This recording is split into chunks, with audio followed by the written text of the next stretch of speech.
Hello. വിജുവിൻ്റെ സ്കൂളിൽ summer festival നടക്കുന്നതിൻ്റെ ഭാഗമായിട്ട് അവൻ്റെ ഡാൻസ് പെർഫോമൻസ് ഉണ്ടായിരുന്നു. ഇപ്പോൾ വിജു പ്രീ കെ ജിയിലാണ്, അതായത് ഇവിടെ ക്ലൂട്ടർ എന്ന് പറയും, K1. അവിടെ കുറേ ആക്ടിവിറ്റീസ് ഉണ്ടായിരുന്നു, ഡാൻസ് ഉണ്ടായിരുന്നു, പാട്ടുണ്ടായിരുന്നു. ഇതാണ് ആദ്യത്തെ ക്ലാസ്സിൻ്റെ പെർഫോമൻസ്. പിന്നെ വിച്ചുവിൻ്റെയൊക്കെ ക്ലാസ് വന്നു. K1 മൊത്തം 3 ക്ലാസ്സാണ് ഉള്ളത്. അതിലെ എല്ലാ പിള്ളേരും ഒരുമിച്ചാണ് പെർഫോം ചെയ്തത്.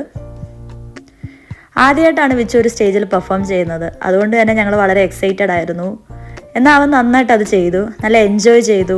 എല്ലാ സ്റ്റെപ്പും കൃത്യമായിട്ട് അവൻ കളിക്കുന്ന കണ്ടു. വീട്ടിൽ വന്ന സമയത്ത് ഞാൻ ചോദിച്ചു ഡാൻസ് സ്റ്റെപ്പിനെയൊക്കെ പറ്റി. എനിക്ക് എന്തൊക്കെയോ കാണിച്ചു തന്നു, ഒന്നും എനിക്ക് മനസ്സിലായില്ല. എന്നാൽ സ്റ്റേജിൽ പെർഫോം ചെയ്തപ്പോഴാണ് ഇതൊക്കെ അങ്ങനെ ആയിരുന്നു എന്ന് മനസ്സിലായത്. എല്ലാ കുട്ടികളും നന്നായിട്ട് ചെയ്തു. അവരൊക്കെ നല്ല ഹാപ്പി ആയിട്ടാണ് അത് ചെയ്യുന്നത്. ഇതേപോലെ തന്നെയാണ് ഇവിടുത്തെ എഡ്യൂക്കേഷണൽ സിസ്റ്റവും. നമ്മുടെ നാട്ടിലെ എഡ്യൂക്കേഷണൽ സിസ്റ്റം പോലല്ല, എൻ്റർലി ഡിഫറെൻ്റ് ആണ്. ഇവിടെ കൂടുതലും ആക്ടിവിറ്റീസും കളറിങ്, ഡ്രോയിങ് അങ്ങനെയൊക്കെയുള്ള കാര്യങ്ങളാണ്. കുട്ടികൾ കുറച്ചും കൂടി ഇൻഡിപെൻഡൻ്റ് ആവുന്ന പോലെയാണ് ഇവിടുത്തെ എഡ്യൂക്കേഷണൽ സിസ്റ്റം.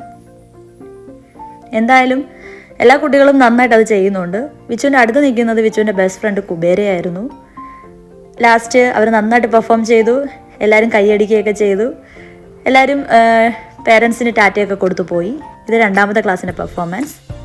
പിന്നെ ഇതാണ് നമ്മുടെ ടീച്ചേഴ്സ്. അവർ നന്നായിട്ട് പെർഫോം ചെയ്തു.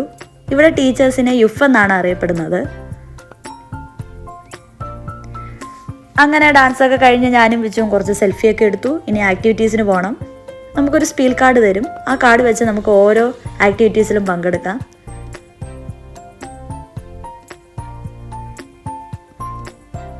അങ്ങനെ ആക്ടിവിറ്റീസിലൊക്കെ പങ്കെടുത്തതിന് ശേഷം വിച്ചുവിൻ്റെ ഫ്രണ്ടായിട്ടുള്ള കുബേരയായിട്ട് കുറച്ച് ഫുഡൊക്കെ കഴിക്കാൻ പോയി. കുബേര ശ്രീലങ്കയിൽ നിന്നാണ്. ലാസ്റ്റ് അച്ഛൻ വന്നു. പിന്നെ ഗിഫ്റ്റൊക്കെ വാങ്ങി തിരിച്ച് വീട്ടിൽ പോരുന്നു.